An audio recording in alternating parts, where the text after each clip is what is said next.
Welcome, friends, to another time at Let's Talk Show. You know, we always host this show once in a while at Pixel Palace. You can always follow us up and then also see us there. And we have a lot of things for you, and it's always very, very educative. Here with me, I have Mr. IYALLA. I'm glad to be here. Yeah, welcome, sir. Thank you so And much. my left here, I have Mr. Atisi. Welcome. Thank you. Yeah. Today, we are going to discuss on the topic education versus job market needs. You know, like when we talk about education and job market needs, people have different views, different ideas, you know. And today we are going to hear a lot about it and know what actually it means and how we can go about them. So now I'll have to ask a question, okay? How can educational institutions better align their curricula with the skills and knowledge demanded by employees? Like, how can schools teach their students, perhaps the co-workers? But before then, what is education? Well, in simple terms, it involves the process of acquiring and imparting of knowledge. Yeah. Okay. What about you, Mr. Atisi? Yeah, it's the same thing. Education is the process by which knowledge is gained and given out. And what do you understand by job market needs?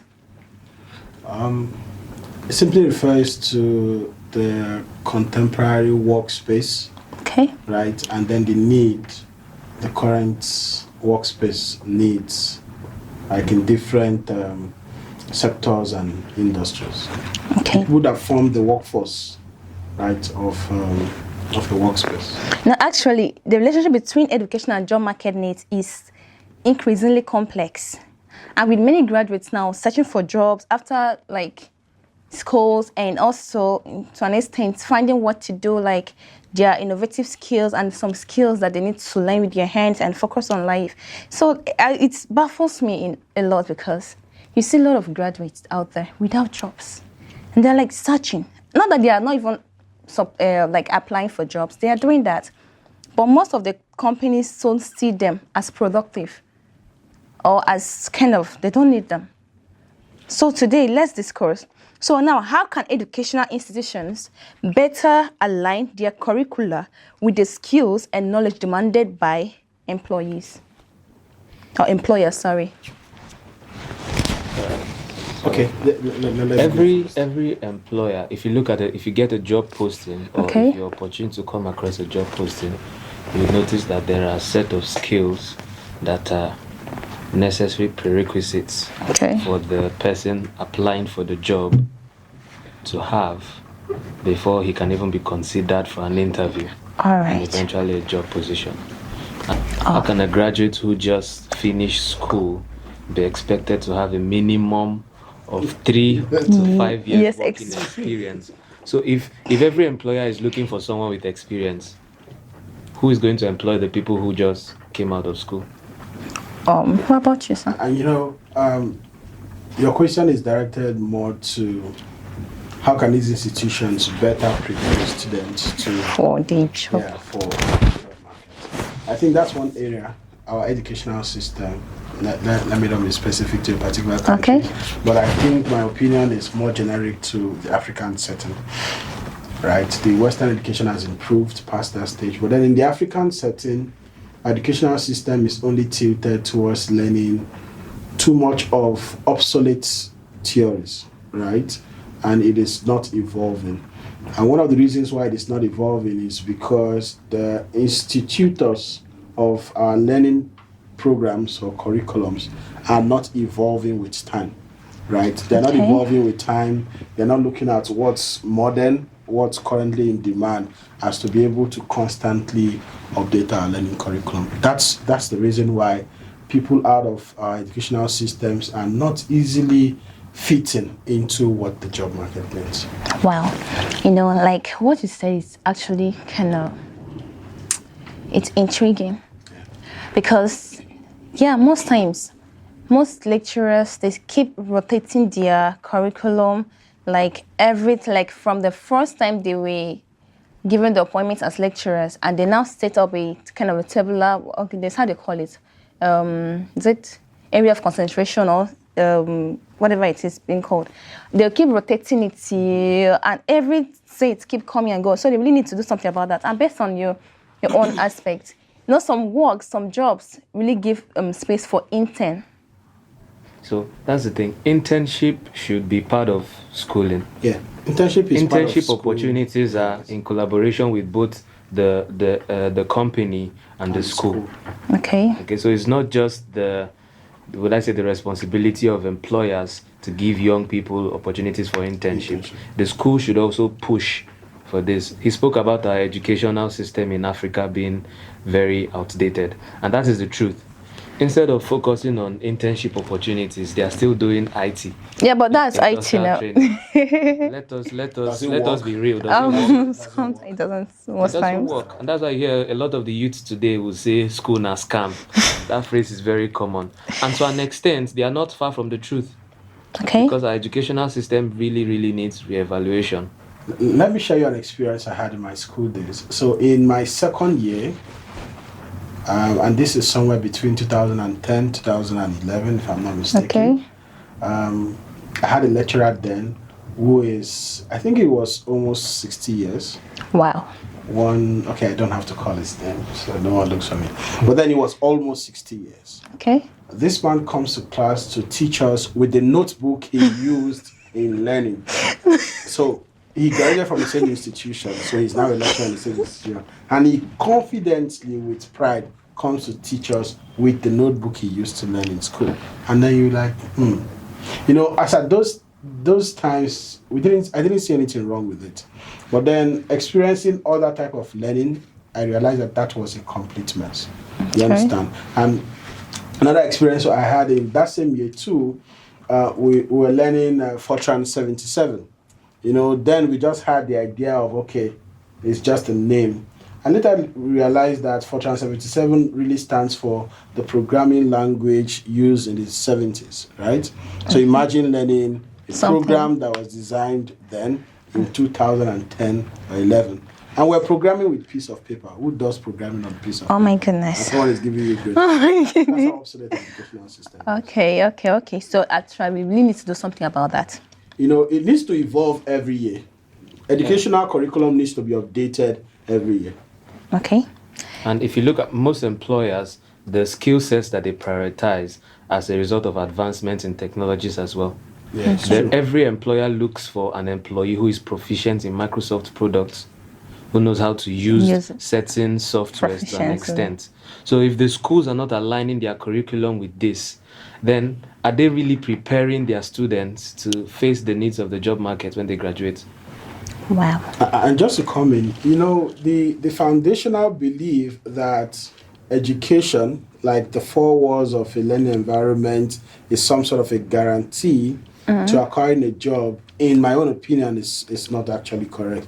It's supposed to be a foundation, more like a preparation, for these opportunities, entrepreneurship, leadership roles, and all of that. But then when the educational system makes you feel like go to school, get good grades, you're gonna get a high-paying job. Yeah, when you come out. And at the end of the day, you don't even get it. You now see frustration sets in. It's the biggest lie that can be told. Seriously, that's what's really, really happening in our country. As though everyone today. must be fully Look at the number of unemployed graduates we have, especially in West Africa. The number of unemployed graduates in West Africa is higher than the percentage in many is so places high. of the world. I won't say every other part of the world, Yeah. but in many places we are lacking behind seriously. Sincerely speaking, we have a very a lot of skill gaps to fill. So now I'm like, what specific skill gap exists between graduates and job market requirements, and how can this be addressed? In that we know that education teaches you the theoretical aspect of it, because that's what our educational system is all about to an extent. And then how can we better relate it so that to an extent they will know that even if the school should teach me this or show me this, I need to go beyond that and do this and do that. I want to give one job market skill that is required lately is product branding and marketing, or sometimes called copywriting, as the case is. Okay. It is a skill set that is required to put to the public a particular product, right? Be it the branding, how it looks, the appeal, the marketing. Okay. Now, you now realize that it's a simple course to learn, but it's not even contained in our educational system. Now, yes, they will tell you when you learn marketing, you're going to learn it, but then it's not even there. You get it. So that's one area that needs to be a huge. There is a huge gap rather that needs to be closed. Courses like that is a high demand in the labor market should be incorporated into educational system. All right. Also, just to add to that, okay. I took an online course. The first course was ACC 102, Introduction to Financial Accounting. Okay. And the one that followed it was ACC 208, that is Introduction to QuickBooks. Now, QuickBooks is an accounting software that is used for practical accounting. So, real life companies, this is the software that the accountants and the business owners use to impute data and generate financial reports. Okay. So, just as I was about completing this particular course, I received an email for an internship opportunity. Now you see the relation between the school and the market. Yeah, the company relating to these internship opportunities. Now, I just finished this course and I have an opportunity to apply the knowledge that I've learned in a real life work setting. That alone, I would say, is more valuable than any job experience. And no one asked you for 10 years of working experience. That's lovely. There are lots of graduates in Nigeria today who are working in a field that is entirely different. Completely different. And what they are practicing is very different from their field of study.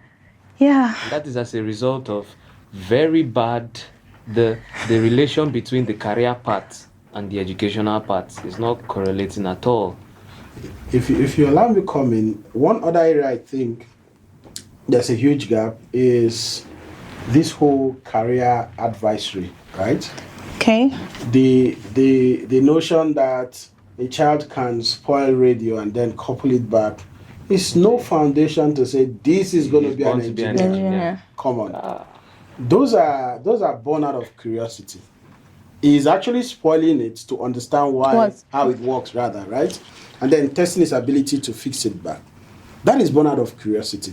It is not a determinant to say he's going to be an engineer, right? So I think one area which I feel like should come prior to the tertiary education system, there should be an institution that helps with careers for people to actually discover themselves and what their original interest is. Yeah, just to add to that, there is an institution, or there is supposed to be an institution that does this, which is the guidance and counseling department in almost every school. Even in they have it because they cannot even. But then these guidance and counseling departments, they do not work properly. I studied science in secondary school, but I wanted to major in business. This was why I studied science. The so-called guardians and counselor told me that if I'm not doing science, is it the people that are not very sharp or very intelligent that are going to do science? It's now concluded that only science students... Yes, that the most intelligent students should be the ones doing science. Not taking into account my areas of interest, just deciding that, okay, because he's quite smart, he should do science. And basically, based on what you just said, some parents also make that mistakes. Sure. To just tell a child, I want you to be a doctor. You have to be a medical doctor. So you have to push, no matter what. The child will be like, that's not what I say, that's what I want you to do, and that's what you're going to do. Else I'm not going to pay your school fee. That's too bad. I'm a victim of such, right? I got to study mechanical engineering out of this kind of thing. And then within me, I know IT and business is my interest, right? But then out of parental this and that. I had this moment when I went shopping and I saw career costume clothes, right? So I was thinking, I saw that of a doctor, the lawyer, engineer, and different practices. And I wanted to buy one. And my wife was like, no, pick the doctor's own. So what if our daughter doesn't grow up to become a doctor? In my heart, I was like, buy all of it. So that I can offer her choices, like options to choose from. You understand? That's Instead true. of tying one's mind to one, just one. yeah, that's lovely. That's beautiful. How I wish all parents can do this. I'm trying because Yeah. I'm a victim of it. Yeah. So And also, the last podcast that I was on, we spoke about our educational system. okay. Our educational system really needs reevaluation. You know that based on what you spoke about careers, schools also celebrate career days, right? And you see the careers are restricted to a particular Yeah. set of careers. Lawyers, doctors, engineers, and teachers, nurses, basically. Yeah, nurses, teachers. So the medical section, the educational section, engineering, And legal. and legal. That's section. just that is one. what They have just limited abandon it to. it. Yep. Forgetting that fashion designing is a career path. That you can study under career path. economics department. That's Sports. Now, yeah. look at, I'm a sports person. I love football. And I keep telling people who are passionate about football, the major difference between our league and our football federation in Nigeria and the European football federations is qualification. That's true. Our coaches are just local coaches who they just come up to a point where they are giving appointments. But these people have recognized that this is a career path, and they have the proper training for this particular career path. Wow. And because they are equipped, they are well equipped. Sorry. When they finish with the training, you see that they are performing better than their African counterparts. And the difference is Their clear. African counterparts. And in such instances, when you go through a career path that is of your interest, you see yourself excelling. Yeah. Right? Because career has a very strong connection with interest. When you find yourself in the career path that you don't ever have any passion with, you just mess up your own self. And when we see that this area is fixed, you now realize that there are more people better ready to meet the job market than we currently have. Yeah, my mom always used to say, going down the career path that does not align with your interest is like marrying a bad wife. My mom is You saying, wake up every morning uh-huh. and there's nothing you can do about the fact that you have to go to a job you do not like. Sincerely speaking, that's just the truth. Basically, what we've all said is the truth. Please, our viewers, I hope you're following up and I hope you're enjoying our show. And another thing I want to ask, we have soft skills. Yeah. Normally, we always include in our curriculum vitae. Yes. Soft skills, good is it speaking, good, yeah. That's true. Communication and the rest. So now, how can we, or what role does soft skill play? Yeah, what role does do soft skill play, and in employability, and how can we, or how can they be effective?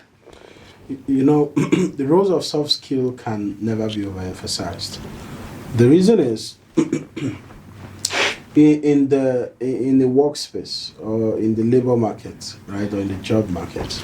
Okay. More than 70 to 80% of tasks being carried out are not supervised. Your employer will not always stand behind you to watch you do every single thing. He will run weary over time because you're not the only employee. That's right? true. And that's the role soft skills play.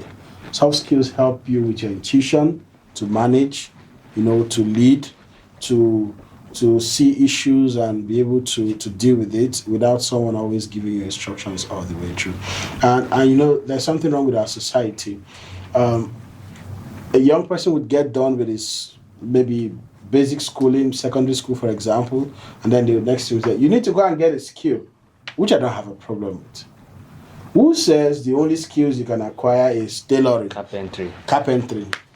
No, wow. Mechanic. I'm like, those are not the only skills we're crying out loud, With advancements in technology, yeah. these skills have also advanced. Yeah.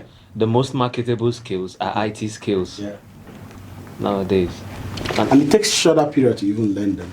It's even very interesting learning them. Yeah. These These are the kind of things that young people are enthusiastic about nowadays. Also, just to add to what he said, our academic, our learning system has to evolve from theoretical learning to practical learning. Now, I study online, and it's a foreign-based institution, and there's this practice called certificate building or certificate stacking. Right? Okay. 3 certificates make up your bachelor's degree. Now, 5 or 6 courses make up one of these certificates, right? So I'm studying applied business management, but one of the very first courses I was asked to take was interpersonal communication. And at first I was wondering, what is the relationship between communication and business? But when I took the course, I found out that it is a course that every individual should take, irrespective of your career path. It would help you understand human beings, how they think, why they act the way they act, and how to better relate or communicate with them. So you see that taking that course already has given me one very vital soft skill, which is the communication skill. That is one thing that our institutions, our academic institutions, are lacking in Nigeria. Okay, another thing I wanted to find out, because one of the soft skills people normally mention is teamwork. So does it mean that everybody can handle that particular, or someone needs to go and learn how to become a team leader? Or outside the fact that it can be inborn, it's also acquired. Wow. But sincerely speaking, my mind never went to that area that someone can easily acquire team. There are activities. Now, what separates a good teacher from an average teacher is knowing how to impart these skills. Aside the knowledge that you're impacting from the curriculum, knowing how to impart these skills in your students. Good teachers help build that team spirit among students. There are activities like group projects. You share the classes into groups and ensure that if you do not work with your group, you're not going to get the mark for that assignment. That would foster you to be part of it. Yes. Based on the fact that I talk very fast, back then in school, my lecturer made it compulsory that every assignment must be presented. Individually? I'm telling you, he will give you that time. And my punishment was that every time I'm presenting 2 times, as I'm how you talk. Okay. Then it's like, calm down. Are you okay? Relax. Can you come?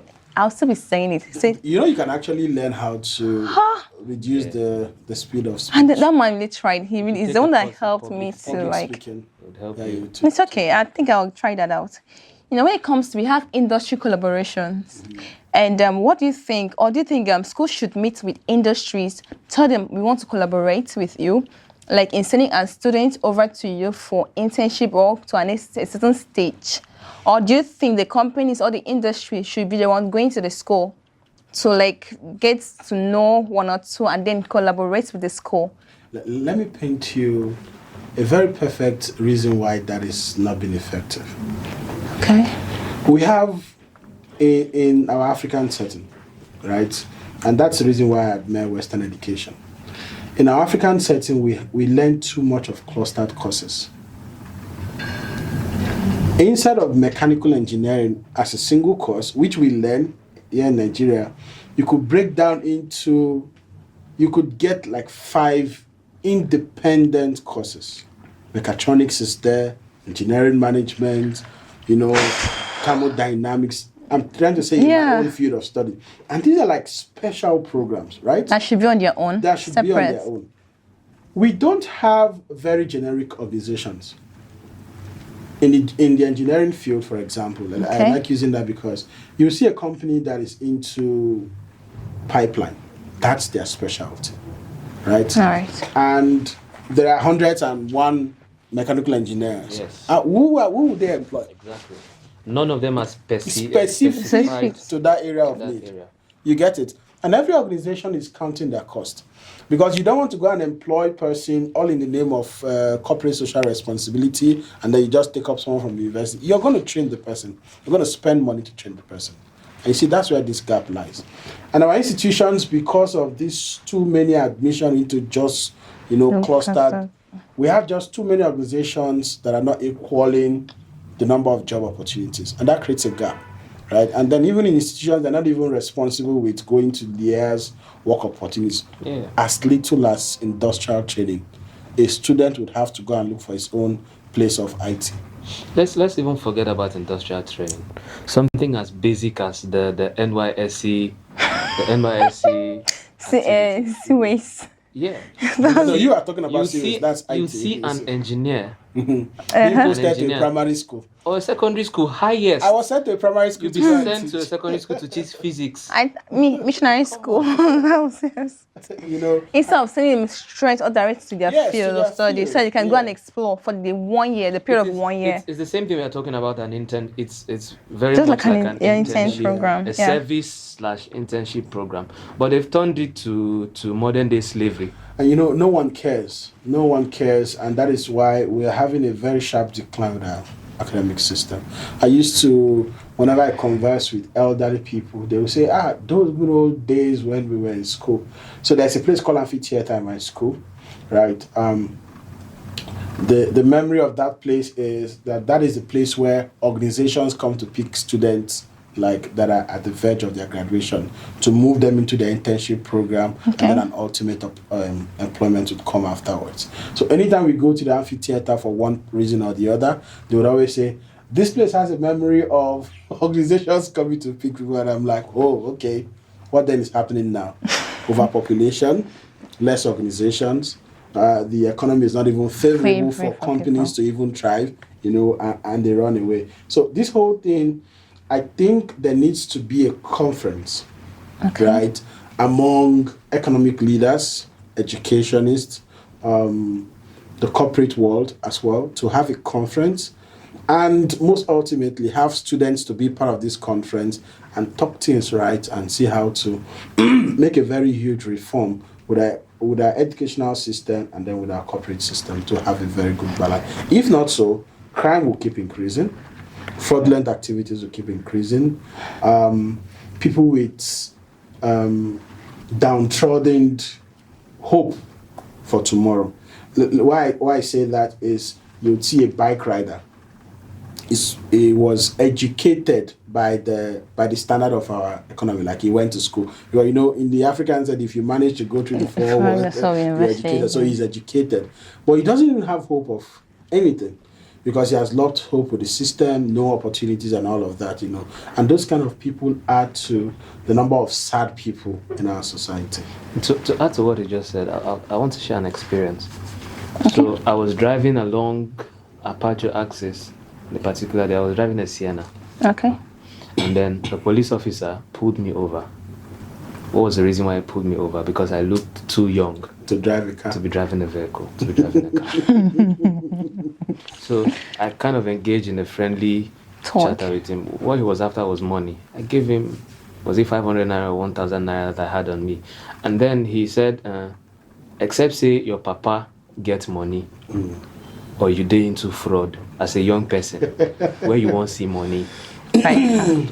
So they are very much aware of the situation of things in this country, up to the extent that they don't expect young people to be successful. Yeah. Because they are aware that our educational system, everywhere. The government, nobody is giving young people an opportunity to thrive, which is very wrong. Some of the organizations or countries that are doing very well today are countries that have young people at the helm of affairs. Even if they are not like the leaders of these organizations, they should be a very important part of the running of these organizations. They are aware of the trends. Every successful business must have young people pitching ideas. They are aware of the trends. They are aware of how to do what to get to where they want to be. Okay. That's lovely. And that's what my teacher would say, it's a KFM's funeral. You know, when you talk a KFM's funeral, we never knew the meaning of that thing till today. So if you say it a bit more slow, I can. A KFM's funeral, like a funeral, when the country and the people in it are not even making effort to help the young ones, say that's just like a dead end. You are just thriving and you continue to thrive, but then it's as if you're not doing anything. You know, sorry. In as much as, yes, we've said the system, this, that, educational system, I think I would also hold the young ones like to accountable to a particular extent. Yes, to a very large extent. Because yes, if cake is not prepared for you, why not go learn how to make cake? Okay. Right? If the system is not offering you these things that you need, come on, why not go look for a way to learn them? Yeah. You know, so many people sit waiting for just to be served and forget that they can also make out a means to learn how to serve. That is much like a lifelong learning, in that maybe what you're expecting. Okay, let me try as a question. In a rapidly changing job market, how important is lifelong learning, and what strategies can be adopted to remain competitive? One of the most marketable job skills that employers look for is adaptability. Right? Your role in an organization can change anytime, at any moment. It is within the employer's rights to move you from one department to another. So you need to be very adaptable. One good thing education does, it gives you a platform to explore and then learn more for yourself, if you get what I'm saying.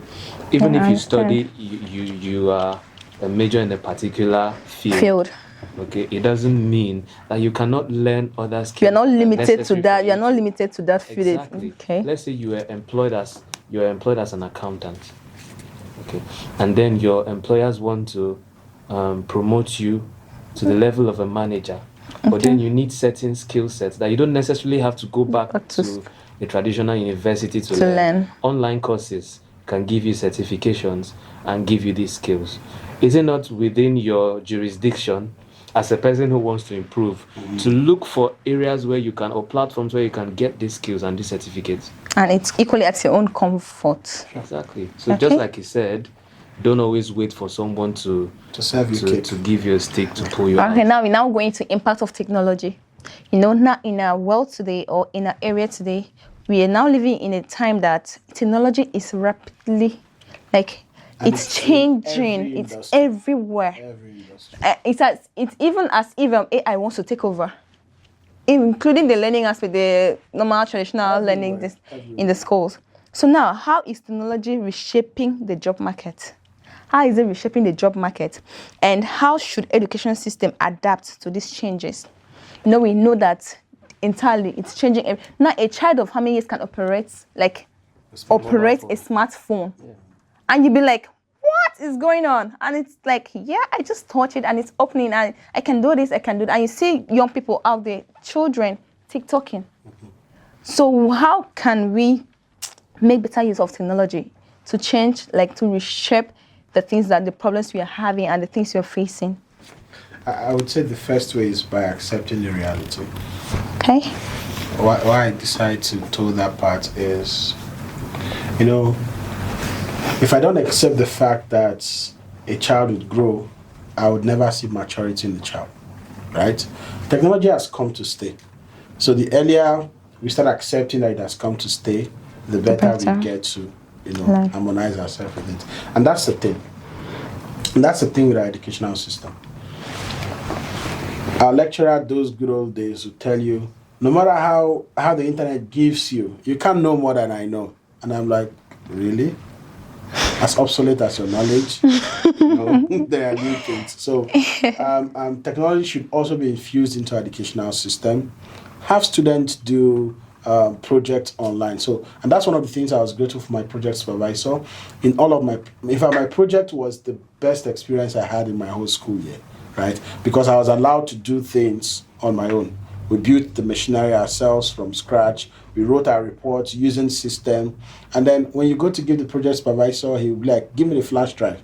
He wants to see how well you've been able to organize the thing on the document. And then he would edit. So my project experience, there was nothing like cancel, tear paper, go and return. I don't know if that was the fun of project. They fling it to story. I had to run. Run down. I don't know what they gave with that, But then with the advancement of technology, he was able to edit, make corrections. He would just use an highlighter. I know where the corrections are, and I enjoyed the entire process. So educational system should be able to infuse technology into it, and that's how we can be able to move with the trend. So, do you have anything to add to that? Personally, I would say technology is like a double-edged sword. Okay.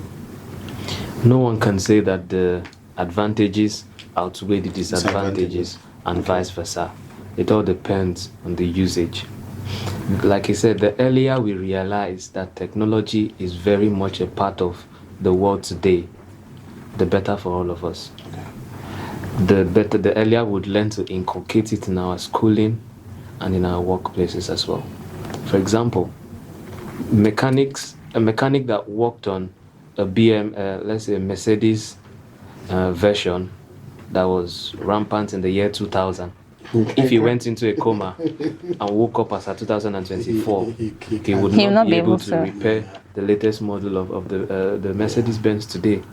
This shows that knowledge evolves. Anybody that thinks that he knows enough, he doesn't need to acquire more knowledge, is the biggest fool you'll ever meet. So we need to reevaluate our educational system and find a way to inculcate technology as part of this educational system. I think we need to start to have a revolution to remove those old men. Yes. Yeah. PCs. Yeah, definitely. Exactly. That's what I was just thinking. Like, we need to start from them. Is there any Nigerian university who has a vice chancellor As a young person, I have not seen one. Even if the person is not young, so young, age-wise, yes, but then has that vision, had the vision, the innovative intellect. And so be very, very helpful. So our viewers, we don't know what's your own stake or what you would love to say about it, but we are expecting you to say something and to also bring up your own ideas, and we are expecting to receive all of them from you. Sorry, the same way some countries copy other countries' constitution. Okay. Can't we also copy the educational curriculum? I want that. Now, wow. I want that. We can do that. Actually, we can do that. I came across something online when I was surfing the net. I saw a young person, I think, is it Chinese or an Asian child, produce something that was so spectacular. Something that can be used to trap, means to trap. To track somebody, you don't even have to, it will be used to track you down. I was like, what? Can can a person, a Nigerian child of this age do this? Is it possible? It's possible if the child was exposed to the learning conditions. Then, what about the resources? That's a problem.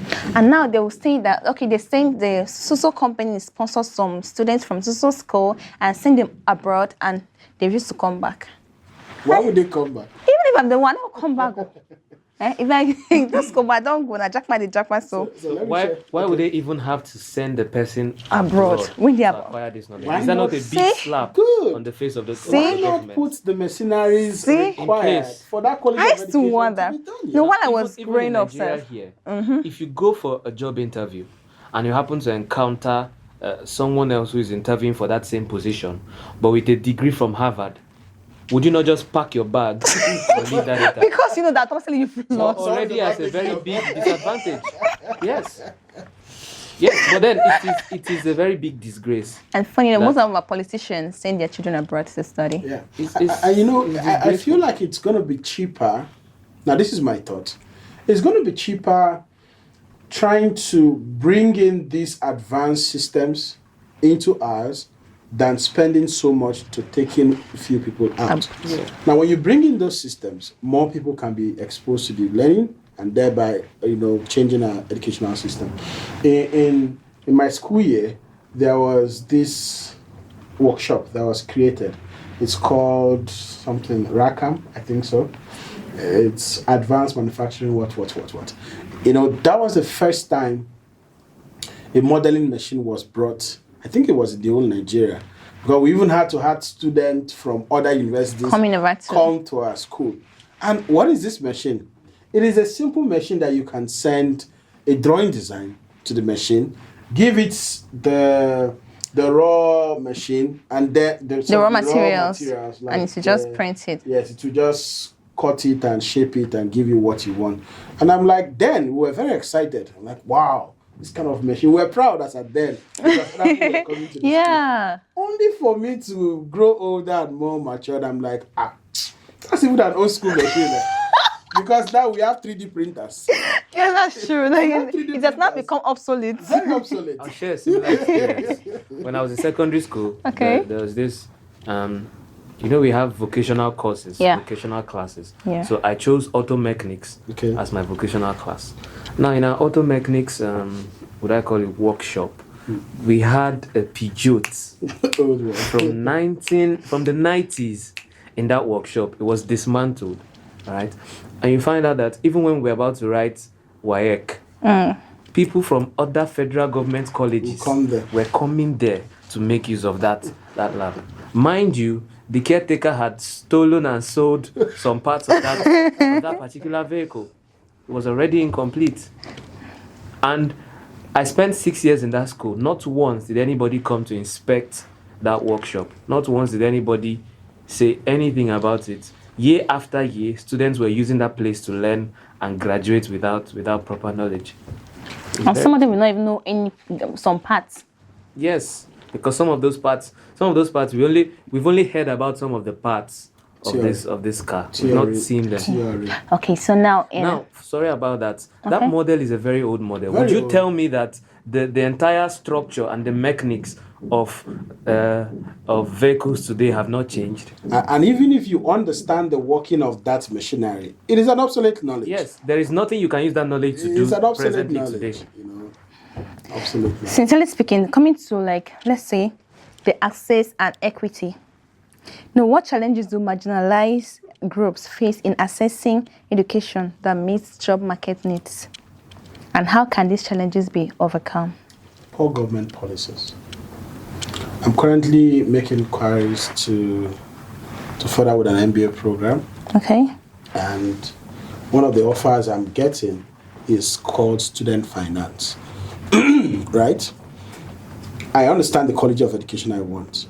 I don't currently have the money to get it, but there is a student finance that would help me to do that, right?